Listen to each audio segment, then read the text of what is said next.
Fellas, AC here. Welcome to another review. Full reviews are something that I really enjoy, and I'm going to review something where my fragrance journey started. This is Denim Eau de Toilette.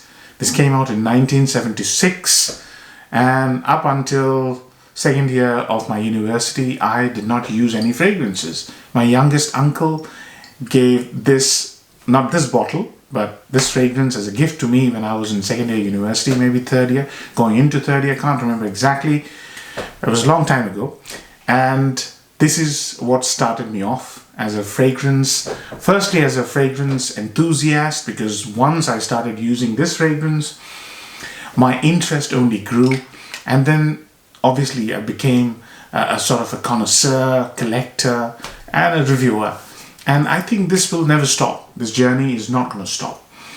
This is one of the most finest hobbies a person, a man or a woman can have. This is a stunning hobby. And this fragrance takes me back. So 1976 Denim, this is a current formulation. It used to be an aftershave, and I've used it as an aftershave. Then I got myself a bottle of this last year when I was doing a collab video with Dan, Mr. Smelly, and the fragrance hasn't changed much. In terms of projection, it used to project a bit more. It hasn't changed much in terms of smell. It's a fabulous fragrance, so let's get on to it.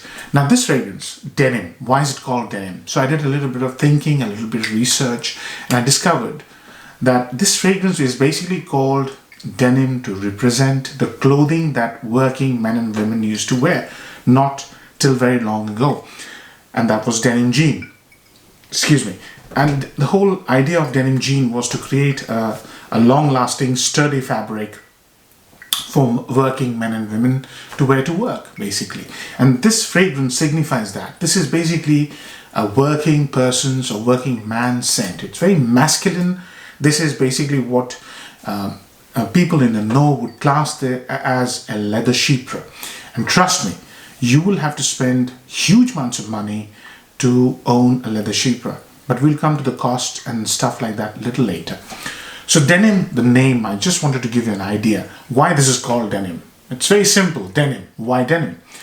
So it came out in 1976. I couldn't find the name of the parfumer. If anybody of you knows it, please comment. So let's get to the signature. Sorry, the scent. It is a signature scent-worthy fragrance, by the way. So I've already got it dry down the top of my wrist. I just want to show you the atomizer. Wow. Wow. Wow, wow.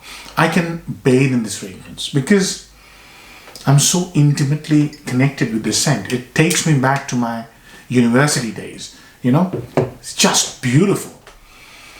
So when you spray it, what you get is a huge blast of bergamot. I wouldn't say bergamot, but having smelled more bergamot now, it's more of a generic lemony scent combined with very green spiciness and aldehydes, which is what the signature of the 70s was, right? So you have a very lemony, spicy, aldehydic, bright, sunny opening. It's beautiful, but also very vintage style. Very soon, very quickly, the fragrance from this screechy, aldehydic, lemony spiciness turns green and slightly sweet and very rounded. This is why I think I have always enjoyed blended, rounded, smooth fragrances. This is such a beautiful, smooth green fragrance. Immediately, within half a minute, it's round and smooth. Lovely. No screechy, no jagged edges, nothing like that. It's beautiful, smooth. And the fragrance brings in the middle notes. There are two amazing notes, the top and the bottom, and two in the middle. The two amazing notes in the middle are lavender, and juxtaposed on lavender is jasmine. It's very silken, smooth kind of jasmine. And as you know, lavender is very medicinal, herbal, and sharp smell. If you smell lavender essential oil, it's very sharp, but it's very meditative as well. And that's probably the reason I really like lavender. And that's probably the reason I really like lavender, which is like this, slightly sweetened, smooth, and sort of chewy resinous, right? And like any Chypre, This fragrance's bergamot up top is balanced by patchouli oak moss combination and a very fine, thick, sort of rough and ready leather. The fragrance is rough and ready, yet smooth and rounded. That's the beauty of the scent. I really love the scent. It's amazing.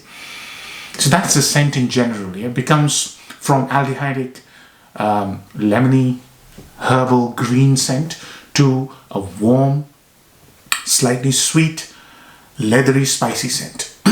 The two notes that are missing in Fragrantica's description are amber, because this has this warm amberiness, and it also has this vetiver. I think vetiver is mentioned. It has this vetiver greenness as well, but I can't remember having seen it on Fragrantica. It has this beautiful vetiver which combines with the spicy greenness and the leathery amberiness. It's just amazing. And the fragrance is such that you will not be able to smell individual notes. It's all packed in, sandwiched in, like the jeans fabric. You know, jeans is basically a twill fabric. 2 threads are used. Similarly, the fragrance has been created as if to create a single fabric of various threads that I mentioned. If you're very experienced, you'll be able to pick up those notes.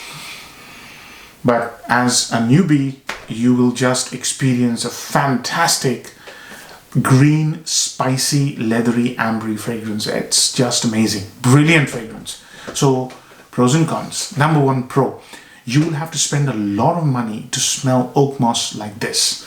And I did not put too much emphasis on oak moss when I was describing this fragrance, but this fragrance, the heart and soul of this fragrance is this velvety green, smooth oak moss. Don't know how they've done it. It's beautiful. You will have to spend tons and tons of money to actually smell decent oak moss nowadays, because it's almost banned by IFRA. You will spend $10, £5. I spent £6 to get 100 ml, and you're smelling something so good on, you know, absolute budget, really. So this is a proper demonstration of how to use oak moss in masculine fragrances, or how it was used in masculine fragrances without it smelling dated. Number 1 pro. Number 2 pro, if you really want to experience leather Chypre or Chypre in general, you will have to try Denim EDT. It's vintage style, but it's Chypre. This is how Chypre is done. And if you want to smell real Chypres, then you have to go down the route of Roja, because Roja is an authority on Chypre fragrances. If you really want to try Chypres, but when you smell Roja, this is basically a subset of many Roja fragrances. This is the heart and soul of Chypre. Bergamot on top, oak moss at the base. That's the combination. Then you have leather and patchouli. Again, another quintessential Chypre note. And in the middle, you have jasmine, because Chypres normally tend to have a big floral heart.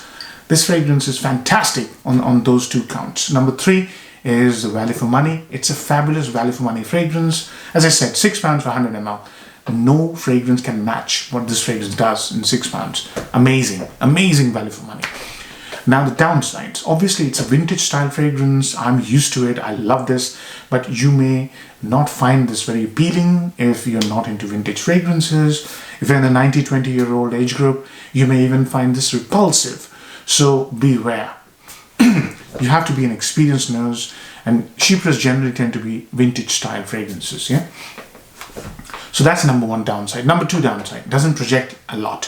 So it's a very cozy kind of a warm scent. But if you put too many sprays, it will start to suffocate you. That tells you that it has a very strong, thick sort of a presence, but it doesn't project a lot. So it's brilliant longevity. I get 10 hours plus, decent sillage. Put 2 under your shirt. It has this barbershop-y feel because of that lavender, which is stunning.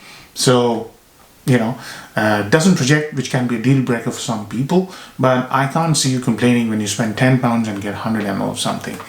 Compliment factor could be the 3rd downside. I don't see many people complimenting you, or me even, wearing this, unless people are from that age group, or people who like that genre, like Chypre.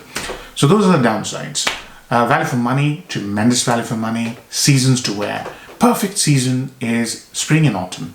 Yeah, perfect. Winter is also great, But in winter, the amber and the patchouli stand out a bit more. It doesn't smell as smooth, but still smells very good, but not as smooth and beautiful as it smells in spring. Spring is ideal for this fragrance. Has to be a little bit cool and sunny, if you see what I mean. And those are the two facets which bring out the best in this fragrance. Just stunning for spring and autumn as well.